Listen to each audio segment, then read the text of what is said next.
कि हुण ये तो है नहीं कि भी जिमीदार महीने टू महीने अपनी कोई सैलरी लगी हो या होर तरह की कोई रिलीफ आड़तीए को जाने तो उत्थों अपना जो भी खर्चे है तो वो थ्रू कर लैंने। ठीक है जी।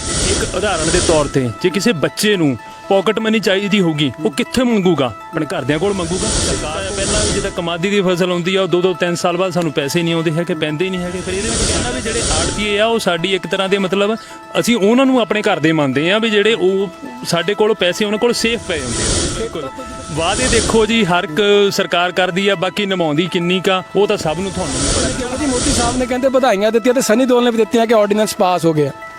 ये उन्हीं बैठिया ने देती उन्होंने क्या पता खेती किदा ना पता बेशक वो जट वा पर उन्होंने पता नहीं है कि उन्होंने तो पता बंबे फिल्म मैं करती छाला मारियां टप्पियां पैसे उस लाखां रुपए बनते हैं इस काम के। जिमीदार ही आ जेड़ा कि सारी दिहाड़ी बहंदा रोड रोकदा सब अपने हक्कां लई लड़दा पर फिर भी डांगा पैंदियां। ਭਰਾਵਾਂ ਨਾਲ ਵਾਂ ਕਿਸਾਨ ਭਰਾਵਾਂ ਨਾਲ ਵਾਂ ਜਿੱਥੇ ਵੀ ਸਾਨੂੰ ਜਾਣ ਦੀ ਲੋੜ ਪਊਗੀ ਆਪਾਂ ਜ਼ਰੂਰ ਜਾਵਾਂਗੇ ਤੇ ਇਸ ਚੀਜ਼ ਦਾ ਪ੍ਰੋਟੈਸਟ ਕਰਾਂਗੇ ਇਹਦੇ ਅਗੇਂਸਟ ਜਾਵਾਂਗੇ।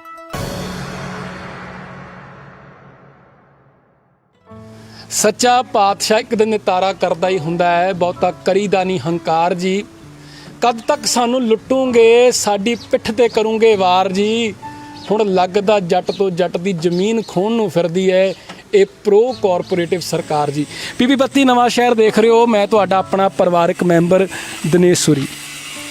ਸੋ ਦੋਸਤੋ ਜਿਵੇਂ ਕਿ ਤੁਸੀਂ ਜਾਣਦੇ ਹੋ ਨਰਿੰਦਰ ਮੋਦੀ ਕਿਸਾਨ ਵਿਰੋਧੀ ਜਿਹੜੇ ਆਰਡੀਨੈਂਸ ਪਾਸ ਹੋ ਚੁੱਕੇ ਨੇ ਇਸ ਦੇ ਬਾਬਤ ਪੂਰੇ ਪੰਜਾਬ ਵਿੱਚ ਜੰਗੀ ਤੌਰ ਤੇ ਜਿਹੜੇ ਆ ਕਿਸਾਨਾਂ ਨੇ ਵਿਦਰੋਹ ਸ਼ੁਰੂ ਕਰ ਦਿੱਤਾ ਹੈ।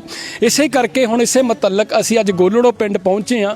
ਇੱਥੇ ਮੈਨੂੰ ਬਹੁਤੀ ਭੂਮਿਕਾ ਬਣਾਉਣ ਦੀ ਲੋੜ ਨਹੀਂ, ਜਿਸ ਕਿਸਾਨ ਨਾਲ ਤੁਹਾਨੂੰ ਮਿਲਵਾਉਣ ਆ ਰਿਹਾ ਆ ਉਹਦੀ ਖਾਸ ਗੱਲ ਇਹੀ ਆ ਕਿ ਉਹ MBA ਕਰਕੇ ਵੀ ਬੇਰੁਜ਼ਗਾਰ ਸੀ, ਪਰ ਅੱਜ ਜਿਹੜਾ ਹੁਣ ਕਿਸਾਨ ਵਿਰੋਧੀ ਜਿਹੜੇ ਆਰਡੀਨੈਂਸ ਪਾਸ ਹੋਇਆ ਉਸ ਦੇ ਤਹਿਤ ਉਹਨਾਂ 'ਚ ਕੀ ਦਿਲ ਦੇ ਖਦਸ਼ੇ ਨੇ, ਮਨ ਦੀ ਪੀੜ ਹੈ, ਭੜਾਸ ਹੈ, ਆਪਾਂ ਤੁਹਾਡੇ ਨਾਲ ਸਾਂਝੀ ਕਰਾਂਗੇ। ਪਹਿਲਾਂ ਕਰਦੇ ਹਾਂ ਇਸਤਕਬਾਲ। ਰਾਜਵੀਰ ਬਹੁਤ ਨਿੱਘਾ ਸਵਾਗਤ ਹੈ। ਸਤਿ ਸ਼੍ਰੀ ਅਕਾਲ ਜੀ ਸਾਰਿਆਂ ਨੂੰ ਮੇਰੇ ਵੱਲੋਂ। ਪਹਿਲਾਂ ਮੈਂ ਪੂਰੀ PB 32 ਟੀਮ ਦਾ ਮਤਲਬ ਆਪਣੇ ਪਿੰਡ ਤੇ ਆਉਣ ਤੇ ਧੰਨਵਾਦ ਕਰਦਾ ਹਾਂ ਕਿ ਜਿਹੜੇ ਅੱਜ ਸਾਡੇ ਪੂਰੇ ਪਿੰਡ 'ਚ ਪਹੁੰਚੇ ਨੇ ਜੀ। ਸੋ ਦੋਸਤੋ ਮੈਂ ਇੱਥੇ ਇੱਕ ਗੱਲ ਹੋਰ ਕਹਿ ਦੇਣੀ ਚਾਹੁੰਦਾ, ਮੈਂ ਸਪਸ਼ਟ ਕਰ ਦੇਣੀ ਚਾਹੁੰਦਾ, ਰਾਜਪ੍ਰੀਤ ਤੇ ਮੇਰੀ ਬਹੁਤ ਪੁਰਾਣੀ ਸਾਂਝ ਹੈ, ਗੂੜੀ ਸਾਂਝ ਹੈ, ਦਿਲੀ ਪਿਆਰ ਹੈ।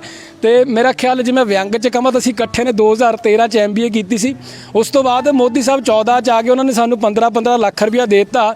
ਇਹਨੇ ਟਰੈਕਟਰ ਲੈ ਲਏ, ਮੈਂ ਵਿਦੇਸ਼ੀ ਟੂਰ ਲਾ ਲਏ, ਫਿਰ ਕੈਪਟਨ ਸਾਹਿਬ ਸਾਨੂੰ ਬੇਰੁਜ਼ਗਾਰੀ ਭੱਤਾ ਦੇਣ ਲੱਗ ਪਏ, ਫਿਰ ਹੁਣ ਸਾਨੂੰ ਨੌਕਰੀਆਂ ਵੀ ਦੇ ਦਿੱਤੀਆਂ ਮੇਰਾ ਖਿਆਲ। ਤੇ ਹੁਣ ਜਿਹੜੀ ਵੀਡੀਓ ਬਣ ਰਹੀ ਹੈ ਕੈਪਟਨ ਸਾਹਿਬ ਨੇ ਜਿਹੜਾ ਫੋਨ ਦਿੱਤਾ ਉਹ ਤੋਂ ਬਣ ਰਹੀ ਹੈ। ਰਾਜਵੀਰ ਕੀ ਕਹਿਣਾ ਚਾਹੋਗੇ? ਕਹਿਣਾ ਕੀ ਚਾਹੁੰਦੇ ਆ ਜੀ ਇਹਦੇ ਵਿੱਚ ਕਿਸਾਨਾਂ ਦੀ ਇਹਦੇ ਵਿੱਚ ਲਾਚਾਰੀ ਕਹੀਏ ਜਾਂ ਮਜਬੂਰੀ ਕਹੀਏ, ਜਿਹੜਾ ਹੁਣ ਰੀਸੈਂਟਲੀ ਆਰਡੀਨੈਂਸ ਪਾਸ ਹੋਇਆ ਆ ਇਹਦੇ ਵਿੱਚ ਦੇਖਿਆ ਜਾਵੇ ਤਾਂ ਪਹਿਲਾਂ ਇੱਕ ਰਿਲੇਸ਼ਨ ਵਧੀਆ ਸੀਗਾ ਆੜਤੀਏ ਤੇ ਜ਼ਿਮੀਦਾਰ ਭਰਾ ਦੇ ਵਿੱਚ, ਪਰ ਹੁਣ ਉਹ ਰਿਲੇਸ਼ਨ ਬਿਲਕੁਲ ਹੀ ਸਰਕਾਰ ਖਤਮ ਕਰਨ ਤੇ ਤੁਰੀ ਹੋ ਆ। ਦੇਖੋ ਜੀ ਕਹਿੰਦੇ ਜੀ ਸਰਕਾਰ ਸਾਨੂੰ ਸਿੱਧੇ ਪੈਸੇ ਭੇਜੇਗੀ।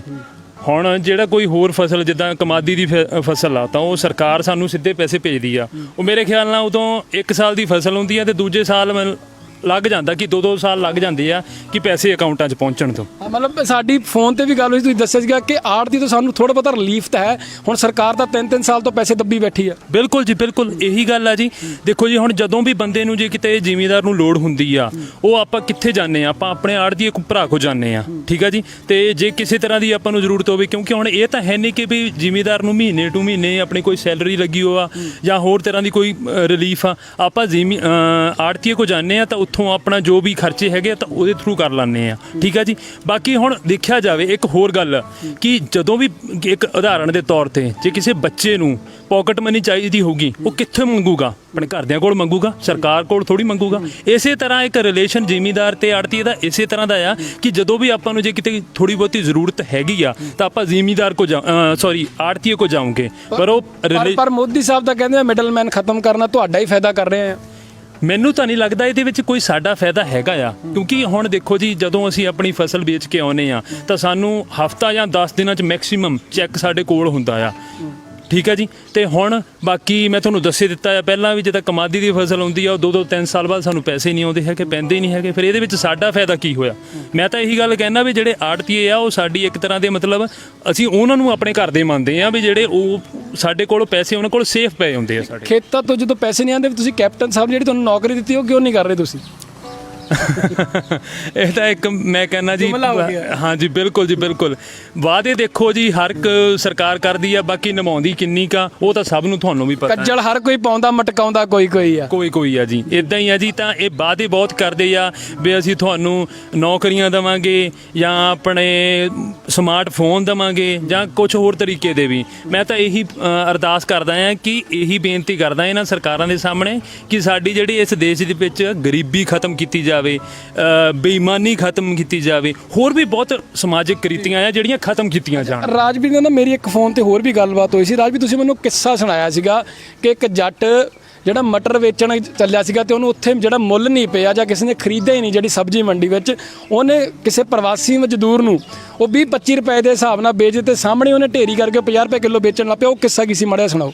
ਦੇਖੋ ਜੀ, ਜਦੋਂ ਹੁਣ ਸਾਡੇ ਆਪਣੇ ਕੋਈ ਇੱਕ ਜ਼ਿਮੀਂਦਾਰ ਮਟਰ ਵੇਚਦਾ ਆ, ਠੀਕ ਆ ਜੀ, ਤਾਂ ਆਪਾਂ ਜਾਂਦੇ ਆ ਮੰਡੀ ਜਾਂਦੇ ਆ, ਤਾਂ ਉਹੀ ਆਪਣੇ ਸਾਡੇ ਮਟਰ ਮੇਰੇ ਖਿਆਲ ਨਾਲ ਵੱਧ ਤੋਂ ਵੱਧ 15, 20, 25 ਹੱਦ 30 ਜਾਂਦੇ ਆ ਜੀ।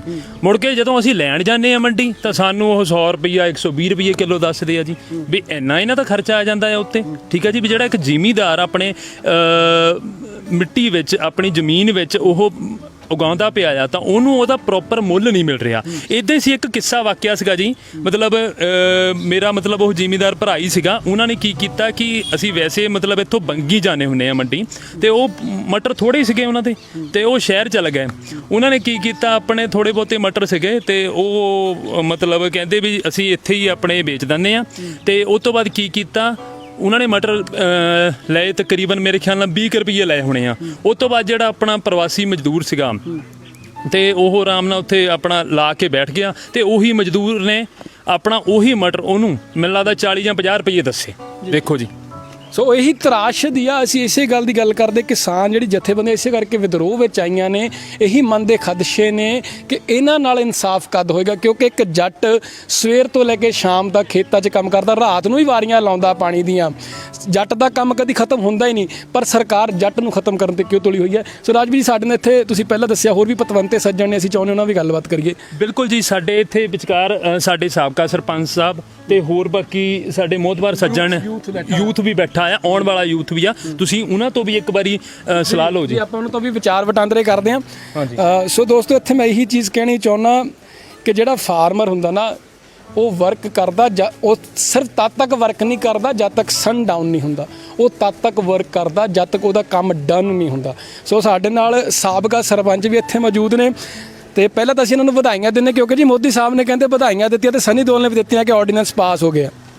ਇਹ ਉਹਨੀ ਬੈਠਿਆਂ ਨੇ ਦਿੱਤੀਆਂ, ਮੈਂ ਉਹਨਾਂ ਨੂੰ ਕਿਆ ਪਤਾ ਖੇਤੀ ਕਿੱਦਾਂ ਨਾ। ਸਨੀ ਦਿਓਲ ਨੂੰ ਪਤਾ, ਬੇਸ਼ੱਕ ਉਹ ਜੱਟ ਵਾ, ਪਰ ਉਹਨੂੰ ਪਤਾ ਨਹੀਂ ਹੈਗਾ ਕਿ ਉਹਨੂੰ ਤਾਂ ਪਤਾ ਬੰਬੇ ਫਿਰ ਮੈਂ ਕਰਦੀ ਛਾਲਾਂ ਮਾਰੀਆਂ ਟੱਪੀਆਂ, ਪੈਸੇ ਉਹਦੇ ਲੱਖਾਂ ਰੁਪਏ ਬਣਦੇ ਆ ਇਸ ਕੰਮ ਦੇ ਵਿੱਚ, ਸਾਡੇ ਦਿਹਾੜੀ ਵੀ ਨਹੀਂ ਪੈਂਦੀ।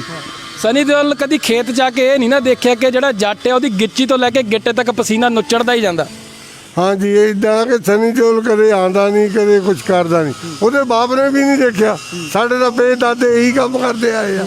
ਉਹਦੇ ਬਾਪ ਨੇ ਵੀ ਥੋੜਾ ਚਿਰ ਨੌਕਰੀ ਕੀਤੀ, ਮੁੜ ਕੇ ਬੰਬੇ ਚਲ ਗਿਆ, ਤੇ ਅਗਲੇ ਤਾਂ ਰੁਪਈਏ ਵੇਲ ਸਿੱਟੀ ਜਾਂਦੇ ਆ, ਸਾਨੂੰ ਮਿਲਦਾ ਕੋਈ ਨਹੀਂ। ਤੁਸੀਂ ਮੋਦੀ ਸਾਹਿਬ ਤੋਂ ਖੁਸ਼ ਹੋ ਕਿਉਂਕਿ ਉਹਨਾਂ ਨੇ ਵਧਾਈਆਂ ਦਿੱਤੀਆਂ, ਕਹਿੰਦੇ ਜੀ ਇਹ ਜਿਹੜਾ ਆਰਡੀਨੈਂਸ ਹੈ ਕਿਸਾਨਾਂ ਲਈ ਫਾਇਦੇਮੰਦ ਸਾਬਤ ਹੋਊਗਾ। ਅਸੀਂ ਨਹੀਂ ਜੀ ਖੁਸ਼ ਹੈਗੇ ਉਹ ਤੋਂ, ਸਾਨੂੰ ਕਾਹਦਾ ਫਾਇਦੇਮੰਦ ਆ? ਅਡਵਾਨੀਆਂ ਵਗੈਰਾ ਨੇ ਸਟੋਰ ਕਰਕੇ ਵੇਚਣੀਆਂ, ਜਿਹੜੀਆਂ ਗਰੀਬ ਨੂੰ 2 ਰੁਪਏ ਕਿਲੋ ਮਿਲਦੀ ਆ ਉਹ ਵੀ ਮੈਨੂੰ ਹਟ ਜਾਣੀਆਂ, ਗਰੀਬ ਜਨਤਾ ਵੀ ਭੁੱਖੀ ਮਰ ਜਾਣੀਆਂ। ਤੇ ਜਿਹੜੇ ਕਿਸਾਨ ਦੇ ਰਿਲੇਟਡ ਬੁੱਧੀਜੀਵੀ ਆ, ਉਹਨਾਂ ਦਾ ਕਹਿਣਾ ਇਹ ਆ ਕਿ ਜਿਵੇਂ ਪਹਿਲਾਂ ਜੀਓ ਨੂੰ ਐਂਟਰੀ ਦੇਤੀ, ਜੀਓ ਨੇ ਫ੍ਰੀ 'ਚ ਪਹਿਲਾਂ ਜਿਹੜਾ ਕਨੈਕਸ਼ਨ ਵੰਡੇ ਲੋਕਾਂ ਨੂੰ, ਕਾਲਿੰਗ ਫ੍ਰੀ ਸੀ, ਹੁਣ ਉਹੀ ਜੀਓ ਆਈਡੀਆ ਜਾਂ ਬਾਕੀ ਨਾਲੋਂ ਵੱਧ ਚਾਰਜ ਕਰਦਾ। ਤੁਹਾਨੂੰ ਵੀ ਲੱਗਦਾ ਕਿਤੇ ਨਾ ਕਿਤੇ ਆਉਣ ਵਾਲੇ ਸਮੇਂ ਵਿੱਚ ਤੁਹਾਡੇ ਨਾਲ ਵੀ ਜਿਹੜਾ ਕਾਲਾ ਮਾਲਾ ਹੋਊਗਾ? ਇਹ ਤਾਂ ਹੋਣਾ ਜੀ। ਇਹ ਤਾਂ ਇਹ ਜਿਹੜੇ ਉੱਪਰ ਬੈਠੇ ਇਹਨੂੰ ਕਿਆ ਪਤਾ ਕਣਕ ਦਾ ਭਾਅ ਕਿੱਥੇ ਲੱਗਦੀ ਕਿੱਥੇ ਨਹੀਂ। ਪਾਉਂਦੇ ਵਾਂਦੇ ਇਹ ਆ, ਬੀਜ ਪੈਦਾ ਕਰਦੇ ਅਸੀਂ ਆ, ਅਸੀਂ ਤਾਂ ਐਵੇਂ ਸੁੱਟ ਕੇ ਆ ਜਾਂਦੇ ਆ। ਜਿਸ ਤਰ੍ਹਾਂ ਸਾਡਾ ਇੱਕ ਯੂਨੀਵਰਸਿਟੀ ਦਾ ਵਾਈਸ ਚਾਂਸਲਰ ਕਾਲ ਕੱਟ ਹੋਇਆ, ਉਹਨੇ ਕਿਹਾ ਜੱਟੋ ਜੇ ਕਣਕ ਦਾ ਪਾ ਲੈਣਾ, ਝੋਨੇ ਦਾ ਪਾ ਲੈਣਾ ਤਾਂ ਬੱਚਿਆਂ ਨੂੰ ਪੜ੍ਹਾਓ। ਤੇ ਇਸ ਕਰਕੇ ਸਾਡੇ ਤਾਂ ਪੜ੍ਹਨੇ ਨਹੀਂ ਦਿੰਦੇ ਤੇ ਬਸ ਆਪਣੇ ਪੜ੍ਹਾਉਂਦੇ ਆ, ਦਾਖਲੇ ਆਪਣੇ ਨੂੰ ਦਵਾਉਂਦੇ ਆ। ਇਸ ਤਰ੍ਹਾਂ ਕਰਕੇ ਸਾਡੀ ਤਾਂ ਵਾਰੀ ਨਹੀਂ ਆਉਂਦੀ। ਅੱਛਾ, ਮੈਂ ਨਾ ਬਜ਼ੁਰਗੋ ਇੱਕ ਤੁਹਾਡੇ ਤੋਂ ਸਵਾਲ ਪੁੱਛਣਾ ਚਾਹੁੰਦਾ ਕਿ ਸਾਡੀ ਪੰਜਾਬੀ ਜ਼ਿੰਦਗੀ ਇੱਦਾਂ ਨਿਕਲ ਗਈ ਜੀ। ਪਹਿਲਾਂ ਵੱਡੇ ਬਾਦਲ ਦੇ ਪੈਰੀ ਹੱਥ ਲਾਈ ਗਏ, ਫਿਰ ਸੁਖਬੀਰ ਦੇ ਲਾਈ ਗਏ, ਹੁਣ ਜਦ ਲੋੜ ਪਈ ਤਾਂ ਇਹ ਵੀ ਪਹਿਲੋਂ ਪਹਿਲ ਬੀਜੇਪੀ ਨਾਲ ਜਿਹੜੀ ਇਹਨਾਂ ਦੀ ਭਾਈਵਾਲ ਪਾਰਟੀ ਉਹਨਾਂ ਰਲ ਕੇ ਉਹਨਾਂ ਅਸਤੀਫਾ ਦੇਤਾ। ਤੁਹਾਨੂੰ ਕੀ ਲੱਗਦਾ ਇਹ ਜ਼ਰੂਰੀ ਸੀ ਕਿ ਮਜਬੂਰੀ ਸੀ ਕਿ ਹੁਣੇ ਮਸ਼ਹੂਰੀ ਆ? ਇਹ ਤਾਂ ਜੱਟਾਂ ਦੇ ਦਬਾਅ ਥੱਲੇ ਆ ਕੇ ਦਿੱਤਾ ਜੀ, ਦਬਾਅ ਥੱਲੇ ਆ ਕੇ ਦਿੱਤਾ। ਨਹੀਂ ਦੇਣਾ ਸੀ, ਨਹੀਂ ਇਹ ਦਬਾਅ ਪੈ ਗਿਆ। ਐਜੀਟੇਸ਼ਨਾਂ ਹੋਈਆਂ, ਸੜਕਾਂ ਰੋਕੀਆਂ, ਜੱਟ ਰੋਡਾਂ ਤੇ ਆ ਗਏ, ਤਾਂ ਕਰਕੇ। ਅੱਛਾ, ਕਈ ਲੋਕ ਤਾਂ ਇਹ ਵੀ ਕਹਿੰਦੇ ਹਰਸਿਮਰਤ ਕੌਰ ਬਾਦਲ ਨੇ ਬੇਸ਼ੱਕ ਜਿਹੜਾ ਅਸਤੀਫਾ ਦੇਤਾ, ਇਹ ਤਾਂ ਉਹੀ ਗੱਲ ਆ ਕਿ ਤਲਾਕ ਦੇਤਾ ਪਰ ਸਾਈਆਂ ਰਹਿਣਾ ਮੈਂ ਤੇਰੇ ਨਾਲ ਹੀ ਆ। ਨਹੀਂ ਇਹ ਤਾਂ ਪਤਾ ਨਹੀਂ ਹੁਣ ਕਿੱਦਾਂ ਕਰੂਗੇ, ਮੌਕਾ ਦੇਖੂਗੇ ਜਾਂ ਉਹਨਾਂ ਦੀ ਕੋਰ ਕਮੇਟੀ ਫੈਸਲਾ ਕਰੂਗੀ, ਉਹਦੇ ਤੇ ਹੋਊਗਾ ਜੋ ਹੋਊਗਾ। ਅੱਛਾ, ਇਹ ਇੱਕ ਜਿਹਦੇ ਨਾਲ ਪੁਰਾਣੇ ਜ਼ਮਾਨੇ 'ਚ ਹੁੰਦੇ ਸੀਗੇ, ਕਹਿੰਦੇ ਹੁਣ ਜੇ ਪ੍ਰੋ ਕਾਰਪੋਰੇਟਿਵ ਜਿਹੜੇ ਆ ਜਾਂਦੇ ਆ, ਜਿਹੜੇ ਕਾਰਪੋਰੇਟਿਵ ਘਰਾਣੇ ਪੰਜਾਬ 'ਚ ਖੇਤੀਬਾੜੀ ਵਿੱਚ ਆ ਜਾਂਦੇ ਆ, ਤਾਂ ਇਹਨਾਂ ਨੇ ਜੱਟਾਂ ਨੂੰ ਗੁਲਾਮ ਕਰ ਲੈਣਾ। ਜੱਟ ਮਜ਼ਦੂਰ ਬਣ ਕੇ ਆਪਣੇ ਖੇਤਾਂ 'ਚ ਹੀ ਕੰਮ ਕਰੂਗਾ। ਪੁਰਾਣੇ ਜ਼ਮਾਨਿਆਂ 'ਚ ਰਿਸ਼ਤੇ ਹੁੰਦੇ ਸੀਗੇ ਕਿ ਜੱਟ ਕੋ 5 ਏਕੜ ਜ਼ਮੀਨ ਆਉਂਦੀ ਹੈ ਜਾਂ 10 ਆਉਂਦੀ ਆ, ਫਿਰ ਰਿਸ਼ਤੇ ਕਿੱਦਾਂ ਹੋਊਗੇ? ਇਹ ਰਿਸ਼ਤੇ ਦਾ ਦੇਖੋ ਕਿਸ ਤਰ੍ਹਾਂ ਹੋਗੇ। ਇਹ ਤਾਂ ਫਿਰ ਕੋਈ ਪਤਾ ਨਹੀਂ ਲੱਗਣਾ, ਕਿਸੇ ਗਰੀਬ ਨੂੰ ਤਾਂ ਪੁੱਛਣਾ ਕਿਸੇ ਨਹੀਂ। ਜਿਹਦੇ ਕੋਲ ਮਾੜੀ ਮੋਟੀ ਹੋਊਗੀ ਹੋ ਜੂਗੀ। ਨੌਕਰੀ ਹੀ ਨਹੀਂ ਦਿੱਤੀ, ਕਹਿੰਦੇ ਘਰ ਨੌਕਰੀਆਂ ਦੇਣੀਆਂ, ਅਸੀਂ ਆਹ ਕਰ ਦੇਣਾ।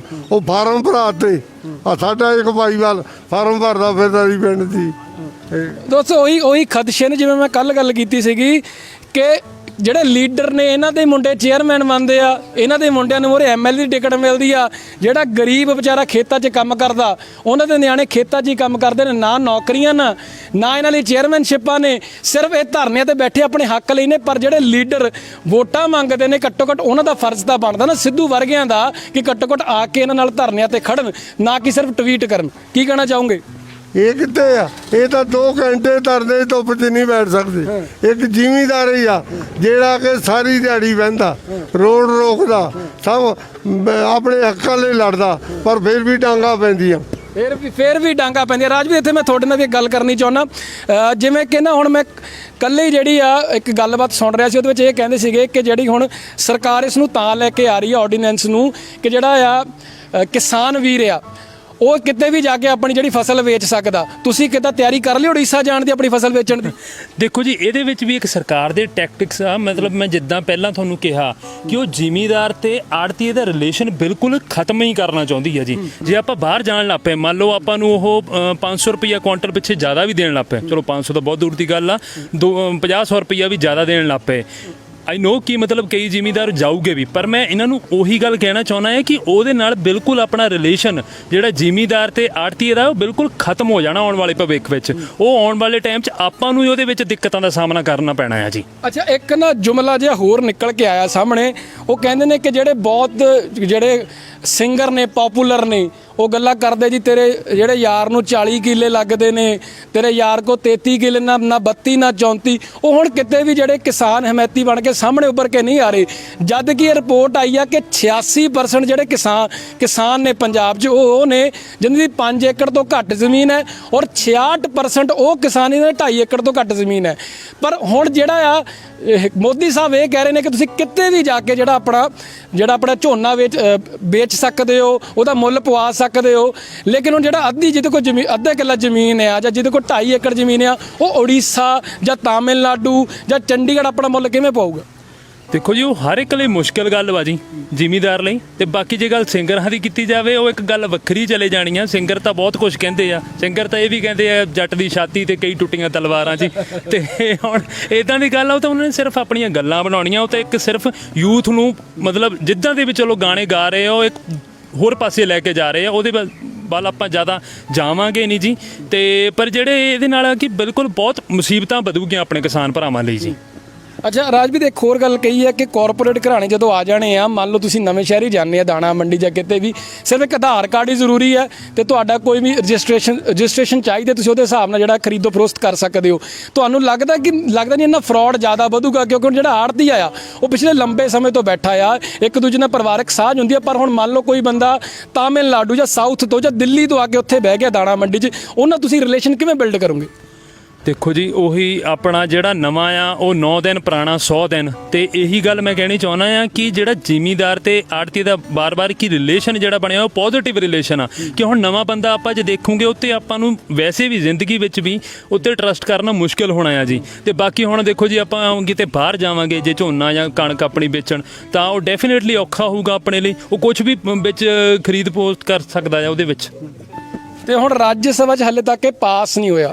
ਕਿਸਾਨ ਜਥੇਬੰਦੀਆਂ ਜਦ ਇਹ ਵੀ ਕਿਹਾ ਜਾ ਰਿਹਾ ਹੈ ਕਿਸਾਨ ਜਥੇਬੰਦੀਆਂ ਜਿਹੜੇ ਸੀਨੀਅਰ ਲੀਡਰਸ ਨੇ ਕਿ ਤੁਹਾਨੂੰ ਜ਼ਰੂਰੀ ਨਹੀਂ ਹੈ ਕਿ ਤੁਸੀਂ ਦਿੱਲੀ ਆਉਣਾ, ਤੁਸੀਂ ਕਿਤੇ ਵੀ ਬਹਿ ਕੇ ਪ੍ਰੋਟੈਸਟ ਕਰ ਸਕਦੇ ਹੋ, ਕਾਲੀਆਂ ਝੰਡੀਆਂ ਲੈ ਆਪਣੇ ਘਰਾਂ ਦੇ ਉੱਤੇ ਲਾ ਸਕਦੇ ਹੋ ਜਾਂ ਛੋਟੀਆਂ-ਮੋਟੀਆਂ ਰੈਲੀਆਂ ਕੱਢ ਸਕਦੇ ਹੋ ਆਪਣੇ ਨਵੇਂ ਸ਼ਹਿਰ ਲੈਵਲ ਤੇ, ਆਪਣੇ ਪਿੰਡਾਂ ਦੇ ਲੈਵਲ ਤੇ। ਤੁਹਾਡੇ ਜਿਹੜਾ ਪਿੰਡ ਦੇ ਯੂਥ ਹੈ ਜਾਂ ਜਿਹੜੇ ਸੀਨੀਅਰ ਸਿਟੀਜ਼ਨ ਹੈ ਇਹਦੇ ਬਾਰੇ ਕੀ ਵਿਉਂਤਬੰਦੀ ਕਰ ਰਹੇ ਨੇ? ਬਿਲਕੁਲ ਜੀ, ਅਸੀਂ ਆਪਣੇ ਸਾਰੇ ਜ਼ਿਮੀਂਦਾਰ ਭਰਾਵਾਂ ਨਾਲ ਵਾਂ, ਕਿਸਾਨ ਭਰਾਵਾਂ ਨਾਲ ਵਾਂ। ਜਿੱਥੇ ਵੀ ਸਾਨੂੰ ਜਾਣ ਦੀ ਲੋੜ ਪਊਗੀ ਆਪਾਂ ਜ਼ਰੂਰ ਜਾਵਾਂਗੇ ਤੇ ਇਸ ਚੀਜ਼ ਦਾ ਪ੍ਰੋਟੈਸਟ ਕਰਾਂਗੇ, ਇਹਦੇ ਅਗੇਂਸਟ ਜਾਵਾਂਗੇ। ਤੇ ਕਿਉਂਕਿ ਆਉਣ ਵਾਲੇ ਟਾਈਮ 'ਚ ਜੇ ਆਰਡੀਨੈਂਸ ਪਾਸ ਹੋ ਗਿਆ ਤਾਂ ਉਹ ਆਪਣੇ ਲਈ ਬਹੁਤ ਦਿੱਕਤ ਵਾਲੀ ਗੱਲ ਹੋਊਗੀ। ਤਾਂ ਮੈਂ ਇਹਦੇ ਸਖਤ ਖਿਲਾਫ ਹਾਂ ਜੀ, ਇਹਦਾ ਪੂਰਾ ਵਿਰੋਧ ਕਰਦਾ ਹਾਂ। ਤੁਸੀਂ ਦੇਖ ਸਕਦੇ ਹੋ ਯੂਥ ਹੈ ਜਿਹੜਾ ਉਹ ਵੀ ਸਖਤ ਖਿਲਾਫ ਨੇ, ਬਜ਼ੁਰਗ ਹੈ ਉਹ ਵੀ ਸਖਤ ਖਿਲਾਫ ਹੈ। ਉਹਨਾਂ ਦਾ ਤਾਂ ਕਹਿਣਾ ਇਹੀ ਆ ਕਿ ਜਿਹੜਾ ਸਨੀ ਦਿਓਲ ਆ ਉਹਨੂੰ ਕੀ ਪਤਾ ਖੇਤੀ ਕੀ ਹੁੰਦੀ ਹੈ ਔਰ ਉਹ ਸਾਨੂੰ ਬਿਨਾਂ ਵਜ੍ਹਾ ਕਿਉਂ ਵਧਾਈ ਦੇ ਰਿਹਾ। ਬਜ਼ੁਰਗਾਂ ਤੋਂ ਪੁੱਛਣ ਦੀ ਕੋਸ਼ਿਸ਼ ਕਰਦੇ ਆ ਕਿ 66% ਜਿਹੜੇ ਲੋਕ ਆ ਉਹਨਾਂ ਕੋਲ 2.5 ਏਕੜ ਜ਼ਮੀਨ ਆ, ਉਹਨਾਂ ਨੂੰ ਜਿਹੜਾ ਮੁੱਲ ਕਿਵੇਂ ਮਿਲੇਗਾ? ਕਿਉਂਕਿ ਸਰਕਾਰ ਤਾਂ ਇਹ ਕਹਿੰਦੀ ਹੈ ਕਿ ਤੁਸੀਂ ਜਾ ਕੇ ਕੰਪੀਟੀਸ਼ਨ ਕਰੋ, ਤੁਸੀਂ ਆਪਣਾ ਜਿਹੜਾ ਮੁੱਲ ਵਧਾਉਣ ਦੀ ਗੱਲ ਕਰੋ, ਇੱਥੇ ਵੀ ਤੁਸੀਂ ਬਿੱਡ ਲਾਓ, ਬੋਲੀ ਲਾਓ, ਉਹਦੇ ਉੱਤੇ ਗੱਲ ਕਰੋ। ਤਾਂ ਅੰਕਲ ਜੀ ਇਹਦੇ ਬਾਰੇ ਤੁਸੀਂ ਕੀ ਕਹਿਣਾ ਚਾਹੁੰਦੇ ਹੋ? ਅਸੀਂ ਇਹ ਕਹਿਣਾ ਚਾਹੁੰਦੇ ਕਿ 2.5 ਏਕੜ ਵਾਲਾ ਕਿੱਥੇ ਲੈ ਕੇ ਜਾਊਗਾ? ਜੇ ਦਿੱਲੀ ਜਾਂਦਾ, ਮਦਰਾਸ ਜਾਂਦਾ, ਬੰਬਈ ਜਾਂਦਾ, ਉਹ ਤਾਂ ਕਿਰਾਇਆ ਵੀ ਮੁੜ ਕੇ ਆਉਣ ਨੂੰ ਉਹਦੇ ਕੋਲ ਨਹੀਂ ਹੋਣਾ, ਟਰਾਂਸਪੋਰਟ ਦਾ ਕਿਰਾਇਆ ਹੋਣਾ, ਉਹ ਆਪਣਾ ਕਿਰਾਇਆ ਕਿੱਥੋਂ ਲੱਗ ਜਾਊਗਾ? ਪੈਸੇ ਉਹ ਕਿੱਦਾਂ ਲੈ ਕੇ ਕਿੰਨੇ ਕਮਾਉਣੇ? ਉਹ ਟਰਾਂਸਪੋਰਟ ਦੇ ਵੀ ਪੈਸੇ ਪੂਰੇ ਨਹੀਂ ਹੋਣੇ। ਅੱਛਾ, ਮੈਂ ਨਾ ਕੱਲ ਇੱਕ ਗੱਲਬਾਤ ਸੁਣ ਰਿਹਾ ਸੀ, ਕਹਿੰਦੇ ਇੰਦਰਾ ਗਾਂਧੀ ਜਦ ਨਾ ਪਹਿਲਾਂ 74-75 'ਚ ਅਮਰੀਕਾ ਜਾਂਦੀ ਸੀ ਅੰਨ ਲੈਣ ਲਈ ਅਮਰੀਕਾ ਤੋਂ, ਤਾਂ ਇੰਦਰਾ ਗਾਂਧੀ ਦਾ ਇਹ ਕਹਿਣਾ ਸੀ ਆ ਕੇ ਸਾਇੰਸਦਾਨਾਂ ਨੂੰ ਕਿ ਮੈਨੂੰ ਉੱਥੇ ਬੇਇੱਜ਼ਤੀ ਬੜੀ ਉਹ ਮੇਰੀ ਕਰਦੇ ਨੇ, ਤੁਸੀਂ ਕੋਈ ਇਹੋ ਜਿਹੀ ਜਗ੍ਹਾ ਲੱਭੋ ਜਿੱਥੋਂ ਆਪਾਂ ਅੰਨ ਆਪਣੇ ਇੰਡੀਆ 'ਚ ਪ੍ਰੋਡਿਊਸ ਕਰੀਏ। ਤਾਂ ਸਾਇੰਸਦਾਨਾਂ ਨੇ ਉਦੋਂ ਜਿਹੜਾ ਆ ਪੰਜਾਬ ਨੂੰ ਪਹਿਲ ਦਿੱਤੀ ਕਿ ਇੱਥੇ ਦੇ ਲੋਕ ਆ ਜਿਹੜੇ ਬਹੁਤ ਮਿਹਨਤ ਮੁਸ਼ੱਕਤ ਕਰਨ ਵਾਲੇ ਆ। ਪਰ ਤੁਹਾਨੂੰ ਲੱਗਦਾ ਕਿ ਹੁਣ ਪਿਛਲੇ ਲੰਬੇ ਸਮੇਂ ਤੋਂ ਪੰਜਾਬੀ ਮਿਹਨਤ ਮੁਸ਼ੱਕਤ ਕਰ ਰਹੇ ਨੇ ਔਰ ਪੰਜਾਬੀ ਨੂੰ ਜਿਹੜਾ ਇਨਾਮ ਮਿਲਿਆ ਆ ਇਹ ਇੰਨਾ ਤਸ਼ੱਦਦ ਭਰਿਆ ਆ ਔਰ ਬਿਲਕੁਲ ਬੇਇਨਸਾਫੀ ਹੋਈ ਆ ਪੰਜਾਬੀਆਂ ਨਾਲ। ਇਹ ਤਾਂ ਪੰਜਾਬੀਆਂ ਨੂੰ ਡਾਂਗਾ ਮਿਲੀਆਂ ਸਾਨੂੰ ਜਿਸ ਵੇਲੇ 62-65 ਯੂਨੀਵਰਸਿਟੀ ਆਈ ਆ, ਉਹ ਤੋਂ ਬਾਅਦ ਹਰਾ ਇਨਕਲਾਬ ਆਇਆ, ਚਿੱਟਾ ਇਨਕਲਾਬ ਆਇਆ। ਹੁਣ ਤਾਂ ਪਾਣੀ ਦਾ ਭਾਅ ਵੀ ਨਹੀਂ ਦੁੱਧ ਦਾ ਦਿੰਦੇ, ਪਾਣੀ ਦੀ ਬੋਤਲ 30 ਰੁਪਏ ਦੀ ਤੇ ਦੁੱਧ ਹੈਗਾ ਆ 20-25 ਰੁਪਏ ਦੀ ਬੋਤਲ। ਪਾਣੀ ਨੂੰ ਵੀ ਸਸਤਾ ਦੁੱਧ ਮਿਲ ਰਿਹਾ। ਜ਼ਿਮੀਂਦਾਰ ਕਰੂਗੀ ਸਭ ਕਾਹੇ ਦੇ ਰੇਟ ਵਧਾਈ ਜਾਂਦੇ ਆ। ਡੀਜ਼ਲ ਦਾ ਰੇਟ ਹਵਾ ਕੌਣ? ਪੰਜਾਬ ਦੇ ਵਿੱਚ ਅੱਧਾ ਰੇਟ ਡੀਜ਼ਲ ਦਾ ਜਿਹੜਾ ਪੰਜਾਬ ਗੌਰਮੈਂਟ ਦਾ ਟੈਕਸ ਲੈ ਰਹੀ ਆ। ਅੱਛਾ, ਜਿਹੜਾ ਮੋਦੀ ਨੇ ਨੋਟ ਬਦਲੇ ਸੀ ਤੁਹਾਨੂੰ ਲੱਗਦਾ ਉਹ ਕੀ ਫਾਇਦਾ ਹੋਇਆ? ਕਿਸੇ ਮਬਾਦੀ ਫਾਇਦਾ ਲੈ ਗਿਆ ਉਹਦਾ? ਉਹ ਇਹੀ ਫਾਇਦਾ ਲੈ ਗਏ, ਇਹ ਨਾ ਕੋਈ ਜਿਹੜਾ 2 ਨੰਬਰ ਦਾ ਪੈਸਾ ਸੀ ਇਹਨੇ ਚੱਕ ਕੇ ਸਾਰਾ ਜਮ੍ਹਾਂ ਕਰਾਤਾ। ਕਿਉਂਕਿ ਅਮੀਰ ਆਦਮੀ ਦੇਖਿਆ ਲੈਣ ਚ ਖੜਾ, ਸਾਰੇ ਗਰੀਬ ਖੜੇ ਸੀ, ਕੋਈ ਅਮੀਰ ਨਾ ਸੀ ਕਿਹੜਾ। ਇਹਨੇ ਤਾਂ ਐਵੇਂ ਮਾਰ ਦਿੱਤੇ ਲੋਕ ਵਿਚਾਰੇ ਬਿਆਨ ਨੂੰ ਵੀ ਦੁਖੀ ਹੋ ਗਏ। ਕਈਆਂ ਨੇ ਨੋਟ ਬਟਾਲੇ ਦੇ ਤੇ ਉਹ ਲੈ ਕੇ ਦੌੜ ਗਏ। ਅੱਛਾ, ਨਾ ਕਈ ਕਾਂਗਰਸੀ ਜਿਹੜੇ ਅਕਾਲੀਆਂ ਨੂੰ ਗਲਤ ਕਹੀ ਜਾਂਦੇ ਨੇ, ਅਕਾਲੀ ਕਹਿੰਦੇ ਕਿ ਕੈਪਟਨ ਨੂੰ ਸਭ ਪਤਾ ਸੀ, ਇਹਨੇ 2.5 ਮਹੀਨੇ ਗੱਲ ਦੱਬੀ ਰੱਖੀ, ਆਪ ਵਾਲੇ ਦੋਨਾਂ ਤੇ ਝਾੜੂ ਫੇੜੀ ਜਾਂਦੇ ਨੇ। ਤੁਹਾਨੂੰ ਲੱਗਦਾ ਜੇ ਇਹ ਕਿਸਾਨਾਂ ਦੀ ਗੱਲ ਕਰ ਰਹੇ ਤਾਂ ਇੱਕੋ ਮੰਚ 'ਚ ਇਕੱਠੇ ਹੋ ਕੇ ਕਿਉਂ ਨਹੀਂ ਗੱਲ ਕਰਦੇ? ਇਕੱਠੇ ਤਾਂ ਆਪਣੀਆਂ ਵੋਟਾਂ ਬਟੋਰਦੇ ਆ ਕਿ ਸਾਡੇ ਮਗਰ ਲੱਗ ਜਾਣ, ਸਾਡੇ ਮਗਰ ਲੱਗ ਜਾਣ। ਸੋਸ਼ਲ ਮੀਡੀਆ ਉਦੋਂ ਵੀ ਕੰਮ ਜ਼ਿਆਦਾ ਚੱਕੀ ਜਾਂਦਾ ਇਸ ਤਰ੍ਹਾਂ। ਤੇ ਤਰੱਕੀ ਦੇ ਨਾਂ ਤੇ ਮੈਂ ਇੱਕ ਛੋਟੀ ਜਿਹੀ ਗੱਲ ਕਰਨੀ ਚਾਹਾਂਗਾ, ਉਸ ਤੋਂ ਬਾਅਦ ਵੀਡੀਓ ਰੈਪ ਅਪ ਕਰ ਦੇਣੀ ਆ ਕਿ ਮੈਂ ਜਤਿੰਦਰ ਪੰਨੂ ਦੀ ਗੱਲ ਸੁਣੀ ਸੀ। ਉਹ ਕਹਿੰਦੇ ਸੀ ਤਰੱਕੀ ਦੇ ਨਾਂ ਤੇ ਅਸੀਂ ਨੌਜਵਾਨਾਂ ਨੂੰ ਕੀ ਦਿੱਤਾ? ਜਦ ਤੁਹਾਡੀ ਜਵਾਨੀ ਹੋਣੀ ਆ ਉਦੋਂ ਜਿਹੜਾ ਪਾਣੀ 35 ਫੁੱਟ ਡੂੰਘਾ ਸੀ, ਹੁਣ ਸਾਡੇ ਵੇਲੇ ਆਂਦੇ 350 ਫੁੱਟ ਤੱਕ ਚਲਾ ਗਿਆ। ਨਹੀਂ, ਸਾਡੇ ਵੇਲੇ ਤਾਂ 16 ਫੁੱਟ ਸੀ। ਅਸੀਂ ਤਾਂ ਜਿਹੜਾ 1 ਕਿਲੋ ਝੋਨਾ ਆ ਉਹ 5000 ਲੀਟਰ ਨਾਲ ਪਾਣੀ ਦੇ ਨਾਲ ਪੈਦਾ ਹੁੰਦਾ ਆ। ਕਿ ਪੰਜਾਬ ਨੇ ਸਾਰੇ ਹਿੰਦੁਸਤਾਨ ਖਾਤਰ ਆਪਣਾ ਪਾਣੀ ਬਾਹਰ ਦਿੱਤਾ, ਮਗਰੋਂ ਨਹੀਂ ਰਿਜ਼ਲਟ ਆ ਨਿਕਲ ਗਿਆ। ਲਓ ਜੀ, ਅਡਵਾਨੀ ਆ ਗਿਆ, ਫਲਾਨਾ ਆ ਗਿਆ, ਇੱਦਾਂ ਦੇ ਕਈ ਬੜੇ ਅਮੀਰ ਘਰਾਣੇ ਆ ਗਏ ਤਾਂ ਪੰਜਾਬ ਉਹਨਾਂ ਦੇ ਹੱਥ ਮਾਰ ਡਾਤਾ ਹੀ ਨਹੀਂ। ਆਪਾਂ ਇੱਕ ਗੱਲ ਤਾਂ ਸਪਸ਼ਟ ਹੋ ਗਈ ਆ ਕਿ ਜਿਹੜੇ ਕਿਸਾਨ ਆ ਮੋਦੀ ਤੋਂ ਖੁਸ਼ ਨਹੀਂ ਆ। ਗੱਲ ਉਹੀ ਆ ਕਿ ਨਰਿੰਦਰ ਮੋਦੀ ਕਿਸਾਨ ਵਿਰੋਧੀ। ਪਰ ਇੱਕੋ ਆਖਰੀ ਸਵਾਲ, ਕੈਪਟਨ ਸਭ ਤੋਂ ਖੁਸ਼ ਹੋ? ਨਾ ਜੀ ਨਾ, ਇਹਨਾਂ ਤਾਂ ਚੱਕੇ ਦਿੱਤੇ ਫੱਟੇ। ਕੀ ਫੱਟੇ ਚੱਕਦੇ? ਸਾਡੇ ਕਿੰਨੇ ਦੇ ਪੈਸੇ ਬਾਦਲ ਵੇਲੇ ਤੋਂ ਪਹਿਲਾਂ ਮਿਲ ਜਾਂਦੇ ਸੀ, ਇਹ ਹੁਣ ਤਾਂ ਹਜੇ ਤੱਕ ਨਹੀਂ ਮਿਲੇ ਵੇ।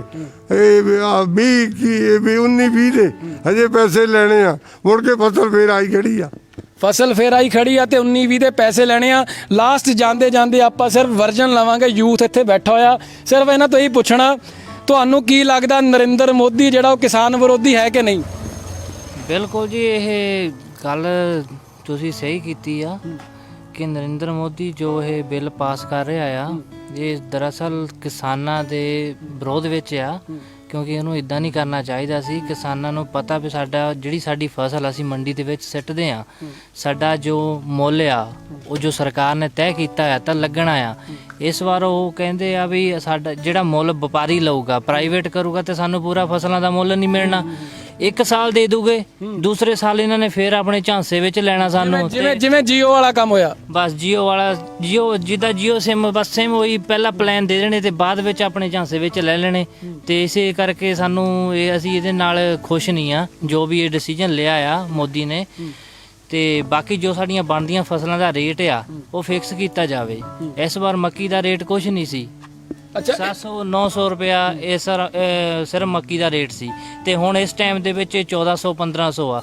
ਤੇ ਸਾਰਿਆਂ ਨੇ ਵਪਾਰੀ ਜੋ ਵੀ ਸੀ ਆਪਣੇ ਪ੍ਰਾਈਵੇਟ ਵਾਲਿਆਂ ਨੇ ਆਪਣਾ ਮੁੱਲ ਲਾਇਆ। ਜੇ ਸਾਨੂੰ ਫਸਲਾਂ ਦਾ ਪੂਰਾ ਮੁੱਲ ਮਿਲੇ ਤਾਂ ਕਿਸਾਨ ਕਿਉਂ ਖੁਦਕੁਸ਼ੀਆਂ ਕਰੇ? ਬਿਲਕੁਲ, ਕਿਸਾਨ ਖੁਦਕੁਸ਼ੀਆਂ ਕਿਉਂ ਕਰੇ ਜੇ ਮੁੱਲ ਮਿਲੇ। ਅੱਛਾ, ਬਾਦਲ ਪਰਿਵਾਰ ਦੇ ਘਰ ਦੇ ਬਾਰੇ ਇੱਕ ਕਿਸਾਨ ਨੇ ਜਿਹੜਾ ਖੁਦਕੁਸ਼ੀ ਕੀਤੀ ਆ, ਉਹਦੇ ਬਾਰੇ ਕੀ ਕਹਿਣਾ ਚਾਹੋਗੇ? ਜੀ ਜੋ ਵੀ ਇਹ ਖੁਦਕੁਸ਼ੀ ਕੀਤੀ ਆ, ਬਾਕੀ ਤੁਹਾਨੂੰ ਪਤਾ ਕਿਸਾਨ ਜਦੋਂ ਅੱਕ ਕੇ ਜਦੋਂ ਬੈਂਕ ਤੋਂ ਕਰਜ਼ਾ ਲੈਂਦਾ ਆ, ਜਦੋਂ ਉਹਨੂੰ ਫਸਲਾਂ ਦਾ ਮੁੱਲ ਨਹੀਂ ਕੋਈ ਮਿਲਣਾ ਤਾਂ ਫਿਰ ਉਹਨਾਂ ਨੇ ਖੁਦਕੁਸ਼ੀ ਕਰਨੀ ਆ। ਜੇ ਉਹਨਾਂ ਨੂੰ ਫਸਲਾਂ ਦਾ ਮੁੱਲ ਮਿਲੂਗਾ, ਠੀਕ ਆ, ਉਹ ਮੰਡੀ ਵਿੱਚ ਸਿੱਟਦੇ, ਉਹਨਾਂ ਨੂੰ ਫਸਲਾਂ ਦਾ ਮੁੱਲ ਮਿਲਦਾ ਤਾਂ ਫਿਰ ਉਹ ਕਿਉਂ ਖੁਦਕੁਸ਼ੀ ਕਰਨ? ਜਦੋਂ ਸਰਕਾਰ ਸਾਨੂੰ ਪੂਰਾ ਮੁੱਲ ਨਹੀਂ ਦੇ ਰਹੀ ਆ ਤਾਂ ਫਿਰ ਕਿਸਾਨ ਕਿੱਥੇ ਜਾਵੇ? ਕਿਸਾਨ ਨੂੰ ਫਸਲਾਂ ਦਾ ਮੁੱਲ ਦਿਓ ਤਾਂ ਕਿਸਾਨ ਅੱਗੇ ਜਾ ਕੇ, ਤੁਹਾਨੂੰ ਵੀ ਪਤਾ ਵੀ ਅੰਨਦਾਤਾ ਕਿਹਾ ਜਾਂਦਾ ਆ ਕਿਸਾਨ ਨੂੰ, ਠੀਕ ਆ ਨਾ। ਤੇ ਫਿਰ ਜੇ ਸਰਕਾਰ ਸਾਨੂੰ ਮੁੱਲ ਨਹੀਂ ਦਿੰਦੀ ਤਾਂ ਫਿਰ ਅਸੀਂ ਕਿੱਥੇ ਜਾਣਾ? ਠੀਕ ਆ ਨਾ। ਸਾਡੇ ਗੰਨਿਆਂ ਦੇ ਸਾਡੇ ਪੈਸੇ ਆ ਉਹ ਹਲੇ ਤੱਕ ਨਹੀਂ ਆਏ, ਸਾਲ ਹੋ ਗਿਆ। ਸਰਕਾਰ ਨੂੰ ਦੇਣੇ ਚਾਹੀਦੇ ਆ, ਕਿਉਂ 2-1.5 ਸਾਲ ਬਾਅਦ ਦੇ ਰਹੀ ਆ? ਸਰਕਾਰ ਕੋ ਲਾਰਾ ਨਾ, ਜਦੋਂ ਕੈਪਟਨ ਸਰਕਾਰ ਆਈ ਆ ਉਹ ਕਹਿੰਦੇ ਜੀ ਅਕਾਲੀ ਲੁੱਟ ਕੇ ਖਾ ਗਏ, ਤੇ ਜਦੋਂ ਅਕਾਲੀ ਆਈ ਸੀ ਉਹ ਕਹਿੰਦੇ ਸੀ ਕੈਪਟਨ ਲੁੱਟ ਕੇ ਖਾ ਗਿਆ। ਹੁਣ ਸਰਕਾਰ ਦਾ ਤਾਂ ਆਪਣਾ ਝੋਰਾ ਆ। ਦੇਖੋ ਜੀ, ਸਰਕਾਰਾਂ ਨਾ ਸਾਨੂੰ ਪਾਗਲ ਬਣਾ ਰਹੀਆਂ ਨੇ। ਜਦੋਂ ਅਕਾਲੀ ਦਲ ਆ ਜਾਂਦੇ ਆ ਉਹ ਆਪਣੇ ਵਾਅਦੇ ਕਰਕੇ ਚਲ ਜਾਂਦੇ ਆ, ਤੇ ਜਦੋਂ ਕਾਂਗਰਸੀ ਆ ਜਾਂਦੇ ਆ ਉਹ ਆਪਣੇ ਵਾਅਦੇ ਪੂਰੇ ਕਰਕੇ ਚਲ ਜਾਂਦੇ ਆ। ਬਸ ਕਹਿਣ ਦਾ ਮਤਲਬ ਇਹ ਆ ਵੀ ਉਹਨਾਂ ਨੇ ਲਾਰੇ ਲਾਣੇ ਆ, ਵਾਅਦੇ ਸਾਡੇ ਪੂਰੇ ਨਹੀਂ ਹੋ ਰਹੇ। ਇਹ ਸਿਰਫ ਵੋਟਾਂ ਲਈ ਕਰ ਰਹੇ ਆ। ਜਦੋਂ ਤੱਕ ਵੋਟਾਂ ਨੇ ਉਦੋਂ ਤੱਕ ਤੇ ਪਿੱਛੇ ਘੁੰਮਦੇ ਨੇ, ਤੇ ਜਦੋਂ ਵੋਟਾਂ ਖਤਮ ਨੇ ਤਾਂ ਕੋਈ ਲੀਡਰ ਨਹੀਂ ਦਿਖਦਾ, ਕੋਈ ਕਿਤੇ ਨਹੀਂ ਦਿਖਦਾ। ਜੇ ਉਹਨਾਂ ਨੂੰ ਮਿਲਣ ਵੀ ਜਾਓ ਕੋਈ ਨਹੀਂ ਮਿਲਦਾ, ਠੀਕ ਆ ਨਾ। ਤੇ ਸਾਨੂੰ ਇਹੀ ਚਾਹੀਦਾ ਵੀ ਸਾਡੇ ਬਣਦੇ ਹੱਕ ਸਾਨੂੰ ਮਿਲਣੇ ਚਾਹੀਦੇ ਆ, ਠੀਕ ਆ ਨਾ। ਸੋ ਇੱਥੇ ਇੱਕ ਗੱਲ ਹੋਰ ਹੈ ਜਿਹੜੀ ਚਰਚਾ ਦਾ ਵਿਸ਼ਾ ਬਣੀ ਹੋਈ ਆ ਕਿ ਸਰਕਾਰ ਨੇ ਜਿਹੜਾ ਆਰਡੀਨੈਂਸ ਪਾਸ ਕੀਤਾ ਉਹਦੇ ਵਿੱਚ ਅਮੈਂਡਮੈਂਟਸ ਜਾਂ ਰੂਲ ਵੀ ਇਸ ਹਿਸਾਬ ਨਾਲ ਬਣਾਏ ਨੇ ਕਾਰਪੋਰੇਟਿਵ ਨੂੰ ਜਿਹੜਾ ਬੈਨੀਫਿਟਸ ਦਿੰਦੇ ਨੇ। ਉਹ ਇਹ ਆ ਕਿ ਇਹਦੇ ਵਿੱਚ ਨਾ ਕੋਈ ਅਪੀਲ ਚੱਲੇਗੀ, ਨਾ ਕੋਈ ਦਲੀਲ ਚੱਲੇਗੀ। ਤੁਸੀਂ ਆਪਣੇ ਏਰੀਆ ਦੀ ਐਸਡੀਐਮ ਕੋਲ ਸ਼ਿਕਾਇਤ ਕਰ ਸਕਦੇ ਹੋ। ਜੇ ਐਸਡੀਐਮ ਤੁਹਾਨੂੰ ਜਿਹੜਾ ਆ ਰਿਜ਼ਲਟ ਨਹੀਂ ਦੇ ਪਾਉਂਦਾ ਫਿਰ ਤੁਸੀਂ ਡੀਸੀ ਤੱਕ ਸ਼ਿਕਾਇਤ ਲੈ ਕੇ ਜਾ ਸਕਦੇ ਹੋ। ਰਾਜਵੀਰ, ਇਹਦੇ ਬਾਰੇ ਕੀ ਕਹਿਣਾ ਚਾਹੋਗੇ? ਇਹਦੇ ਬਾਰੇ ਗੱਲਬਾਤ ਤਾਂ ਇਹੀ ਹੈ ਜੀ ਕਿ ਵੀ ਇਹ ਤਾਂ ਮਤਲਬ ਇੱਕ ਹੱਥ ਵੱਢਣ ਵਾਲੀ ਗੱਲ ਵਾ ਜੀ, ਠੀਕ ਆ ਜੀ। ਉੱਦਾਂ ਵੀ ਦੇਖੋ ਜੀ, ਸ਼ਿਕਾਇਤਾਂ ਆਪਾਂ ਕਿੰਨੀਆਂ ਕਰਦੇ ਆ ਤੇ ਕਿੰਨੀਆਂ ਦਾ ਰਿਜ਼ਲਟ ਨਿਕਲਦਾ ਹੈ। ਸ਼ਿਕਾਇਤਾਂ ਹੀ ਕਰਦੇ ਰਹਿੰਦੇ ਆ ਜੀ ਆਪਾਂ ਤਾਂ ਸਰਕਾਰ ਨੂੰ। ਹੁਣ ਜਿੰਨੀਆਂ ਮਰਜ਼ੀ ਤੁਸੀਂ ਦੇਖ ਲਓ ਜੀ, ਜਾ ਕੇ ਉੱਥੇ ਗਏ ਥਾਣੇ ਕਿਤੇ ਹੋਰ ਵੀ ਸ਼ਿਕਾਇਤਾਂ ਨਾ ਭਰਿਓ ਹੋਣੇ ਆ ਜੀ ਤੁਹਾਡੀਆਂ ਕਾਪੀਆਂ ਉਹਨਾਂ ਦੀਆਂ, ਹਨਾ ਜੀ। ਇਹਨਾਂ ਦਾ ਕੋਈ ਹੱਲ ਨਹੀਂ ਹੈਗਾ ਜੀ, ਇਹ ਨਾ ਇਹਨਾਂ ਨੇ ਹੱਲ ਕਰਨਾ ਹੈ ਜੀ। ਸੋ ਆਖਰ 'ਚ ਅਸੀਂ ਇਹੀ ਪੁੱਛਣਾ ਚਾਹੁੰਦੇ, ਤੁਹਾਨੂੰ ਕੀ ਲੱਗਦਾ ਕਿ ਕੀ ਹੈ ਨਰਿੰਦਰ ਮੋਦੀ ਕੀ ਹੈ? ਦੇਸ਼ ਵਿਰੋਧੀ ਨਰਿੰਦਰ ਮੋਦੀ ਦੇਸ਼ ਵਿਰੋਧੀ, ਕਿਸਾਨ ਵਿਰੋਧੀ। ਤੁਸੀਂ ਸੁਣ ਸਕਦੇ ਹੋ ਜੀ, ਜਿਹੜਾ ਯੂਥ ਹੈ ਜਾਂ ਸਾਰੇ ਇਹੀ ਕਹਿ ਰਹੇ ਨੇ ਕਿ ਨਰਿੰਦਰ ਮੋਦੀ ਦੇਸ਼ ਵਿਰੋਧੀ, ਕਿਸਾਨ ਵਿਰੋਧੀ ਹੈ ਤਾਂ ਦੇਸ਼ ਵਿਰੋਧੀ ਵੀ ਹੈ, ਕਿਉਂਕਿ ਜਿਹੜਾ ਕਿਸਾਨ ਹੈ ਉਹ ਸਾਰਿਆਂ ਦਾ ਢਿੱਡ ਭਰਦਾ। ਔਰ ਥੱਲੇ ਕਈ ਵੇਲੇ ਕਈ ਲੋਕ ਜਿਹੜੇ ਮੋਦੀ ਭਗਤ ਨੇ ਉਹ ਕਮੈਂਟ ਕਰ ਦਿੰਦੇ ਨੇ ਕਿ ਮੋਦੀ ਜੀ ਨੇ ਬਹੁਤ ਕੁਝ ਕੀਤਾ ਹੈ, ਤਾਂ ਉਹਨਾਂ ਨੂੰ ਬੇਨਤੀ ਆ ਕਿ ਉਹ ਦੂਰਬੀਨ ਸਾਨੂੰ ਵੀ ਦੇ ਦੇਣ ਜਿੰਨਾ ਨਜ਼ਰ ਆਵੇ ਕਿ ਮੋਦੀ ਸਾਹਿਬ ਨੇ ਕੰਮ ਕੀਤਾ ਕੀ ਹੈ ਦੇਸ਼ ਲਈ। ਸੋ ਆਖਿਰ ਵਿੱਚ ਅਸੀਂ ਇਹੀ ਕਹਿਣਾ ਚਾਹੁੰਦੇ ਹਾਂ ਕਿ ਕਿਸਾਨ ਵੀਰਾਂ ਦੇ ਅਸੀਂ ਨਾਲ ਹੈ। ਕਿਸਾਨ ਵੀਰਾਂ ਨੂੰ ਉਹਦਾ ਹੱਕ ਮਿਲਣਾ ਚਾਹੀਦਾ, ਕਿਉਂਕਿ ਜੇ ਇਹ ਰੂਲ ਪਾਸ ਹੋ ਜਾਂਦਾ, ਆਰਡੀਨੈਂਸ ਪਾਸ ਹੋ ਜਾਂਦਾ ਹੈ, ਤਾਂ ਜਿਹੜੀ ਮੌਤ ਦਰ ਹੈ ਕਿਸਾਨਾਂ ਦੀ ਖੁਦਕੁਸ਼ੀ ਕਰਨ ਦੀ ਜਿਹੜੀ ਗੱਲ ਹੈ ਉਹ ਸ਼ਾਇਦ ਕਿਤੇ ਵੱਧ ਨਾ ਜਾਵੇ। ਇਹ ਮਨ ਦੇ ਵਿੱਚ ਝੋਰਾ ਹੈ, ਖਦਸ਼ਾ ਹੈ। ਸੋ ਹਾਲ ਦੀ ਘੜੀ ਆਪਣੇ ਛੋਟੇ ਵੀਰ ਦਿਨੇਸ਼ ਸੂਰੀ, ਕੈਮਰਾ ਪਰਸਨ ਵਿਜੇ ਕੁਮਾਰ ਤੇ ਦੀਪ ਡੀ ਅਰਜਨ ਦੀ ਇਜਾਜ਼ਤ। ਰੱਬ ਰੱਖਾ।